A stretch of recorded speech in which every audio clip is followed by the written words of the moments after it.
This is Jeffrey Crivero, and with me is Dr. Connie Lester, and I'm conducting an oral history interview with Linda Gail Smith Johnson.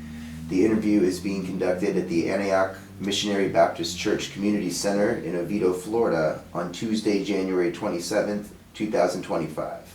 Ms. Johnson, thanks so much for speaking with us today. If you would, please begin by telling us a little bit about what life was like for you growing up. Okay, life growing up. It was good. I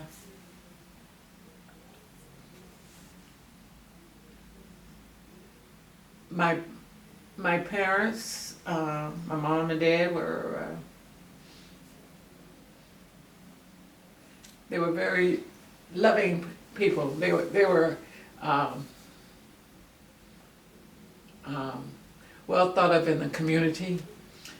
I was just telling my sister just a little bit ago that my mother was a school teacher, and when I got to be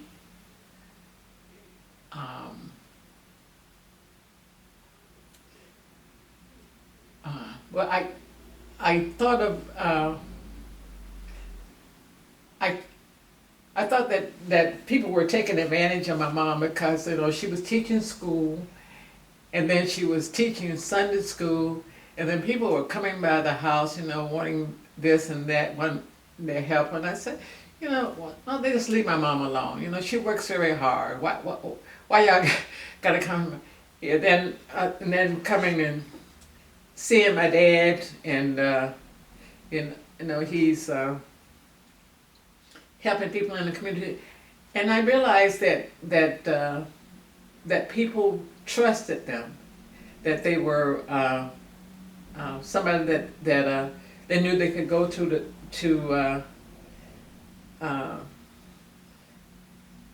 get what they needed to have done. And because my mom had the education that she would be able to direct them in the right way, direct them in what they needed to do. And so the older I got, the more I appreciated. I said, my parents, I said, these people love my mom and dad. And they called my dad Doc, that was his nickname. And that was a sign of how much they appreciated him, that, even though he didn't have that formal education, I think my dad only went to like 6th grade, but it was like Doc. And then Miss Smith in the school system. So I appreciated what the community thought of them, and then they were they didn't take any mess. It was 3 of us growing up there. I was the middle, with my older brother, Joseph, me, Elliot, my younger brother, and then Judith came along. She was spoiled because she came along 6 years after we were here, but she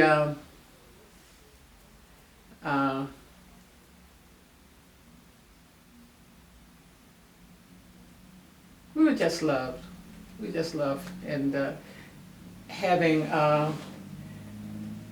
I remember growing up with my mom and dad. We would go to Sunday school, and before we go to Sunday school, my mom would get up and she would have we would have breakfast, and then somehow by magic, and she's at Sunday school and church with us. And then we go home and dinner is ready. And I said, when did she fix dinner? But it was just, that's what she did. And then and so we were going to Sunday school, and church was a part of how we grew up. And then my dad would fix dinner on Friday. Was that Friday or Saturday? I think it was on Friday. My dad cooked, he would cook dinner.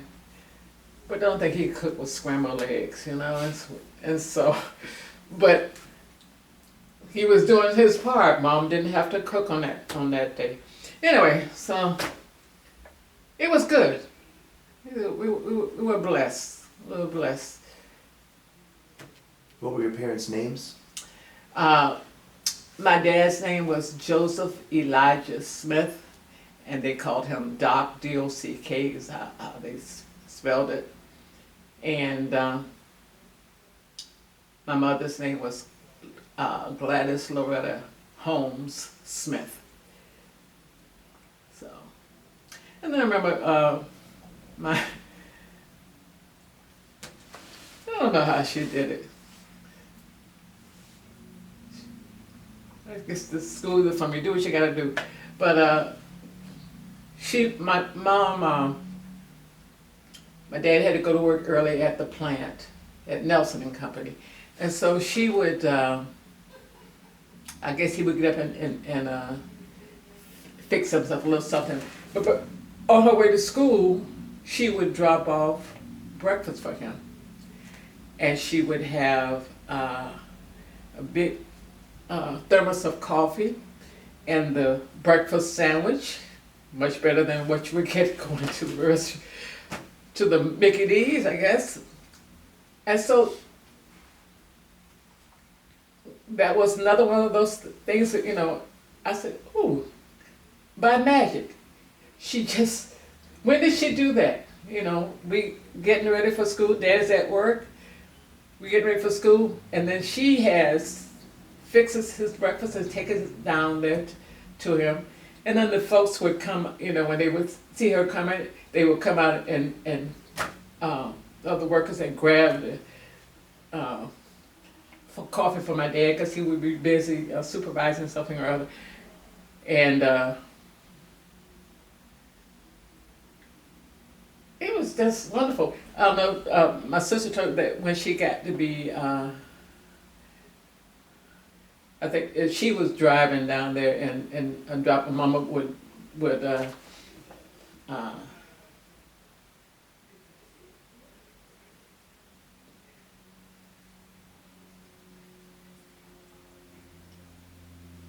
I think Mama was dropping her off at schools.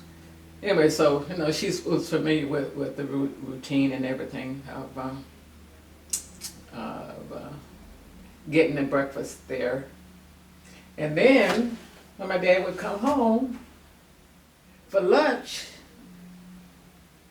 she would have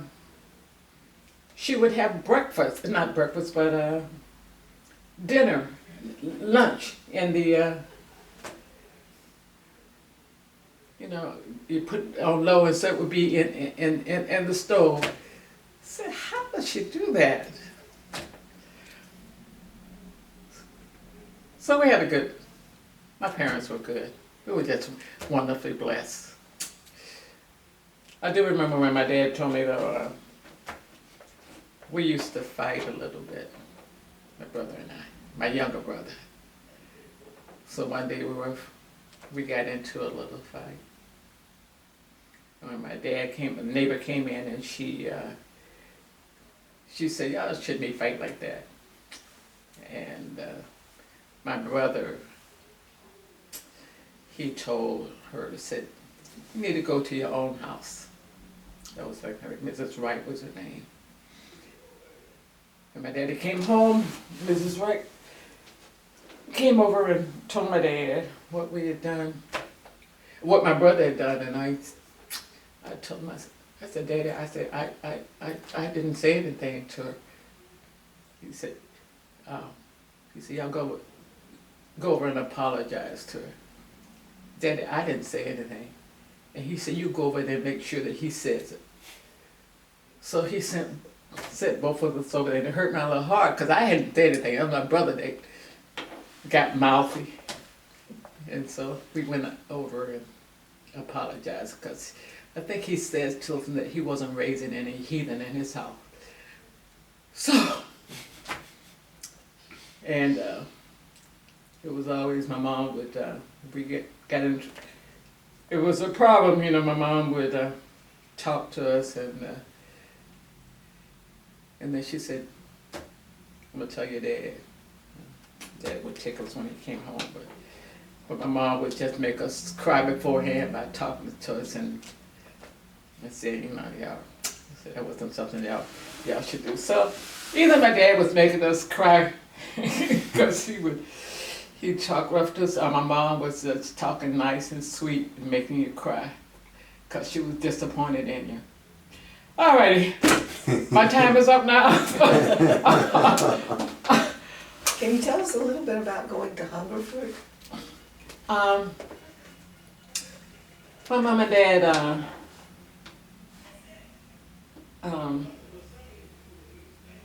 they were always very strict. You know, you need to do your work, get your work done.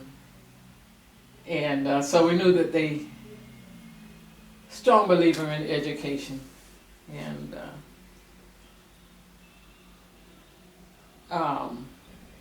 after finished at Jackson Heights Elementary, high school was the next step, and fortunately the seniors in the neighborhood, in the community, realized the importance of education, because they're not being afforded an opportunity to get to it. Dad only went to 6th grade, and my mom had to go outside of, I think she was at, where she finished, had to go to Tallahassee. But there was the bus that the community had going to Sanford for the Coombs Academy. And at the time that I had finished elementary school, the principal, Mr. Hamilton's daughter, was attending Hungerford. And so, I'm not sure how we got there. There was no bus transportation there, and you had to go, going outside of the county didn't seem to be a concern. We're in Seminole County going to Orange County. So we, I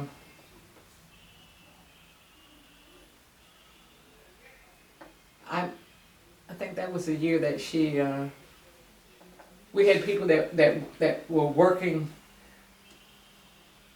in, I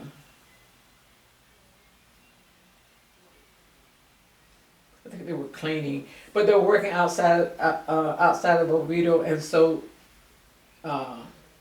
they would drive us, and then they got off from work and they would pick us up and bring us back home. And we, so the process, so she had done it the year before. She was older, 1 year older. And so we continued with that the same year. And my first year of high school. And when they, I think at one point she got they bought her a car. Professor Hamilton, he was a principal of one of the school in Stanford. So we were going to school. And one of those days we coming back home, trying to get from making a left-hand turn on that busy highway. I forget the road going into Eatonville, but we got in an accident, and my mom got in an accident, and the folks coming along and the kids on the bus, and they they saw that we were, had been in an accident, and I don't know how the word got back, but fortunately, we survived okay. I don't, it was God's grace, the prayers of my mom and dad that allowed me to get out of that situation. And I don't think nobody was, we were all okay. I don't know if we had any sort of long-ranging, anything from the accident. But although we had to go to court because somebody tried to take advantage of the situation, and my dad, who only finished 6th grade, had to go with me to court, and I